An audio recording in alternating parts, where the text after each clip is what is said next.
তামিল সিনেমায় দুর্দান্ত অভিনয়ের জন্য বেশ আগে থেকেই জনপ্রিয় অ্যাকশন হিরো থালাপতি বিজয়। সম্প্রতি রাজনীতিতে নেমে সেই জনপ্রিয়তাকে ভালোভাবেই কাজে লাগান তিনি। অবস্থান নেন চলমান স্রোতের বিপরীতে। যুদ্ধ ঘোষণা করেন প্রধানমন্ত্রী নরেন্দ্র মোদীর দল বিজেপির বিরুদ্ধে। নির্বাচনকে সামনে রেখে চালানো প্রচারণা সভায় এবার ঘটেছে এমন এক মর্মান্তিক ঘটনা যা আগে কখনো তার সমাবেশে ঘটেনি। আর তা এমন এক সময়ে ঘটে যখন তিনি বক্তব্য রাখতে শুরু করেন। বিশৃঙ্খল সেই দৃশ্য দেখে এক পর্যায়ে বক্তব্য বন্ধ রাখতে বাধ্য হন থালাপতি।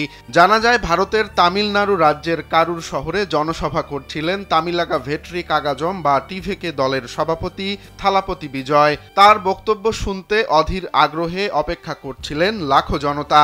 ঠিক এমন সময় শুরু হয় হুড়োহুড়ি ঠেলাঠেলি। বিশৃঙ্খলার মধ্যেই পদদলিত হন অসংখ্য মানুষ। পরে উদ্ধার করা হয় ১৬ জন নারী ও ৬ শিশুসহ অন্তত ২৯ জনের মরদেহ।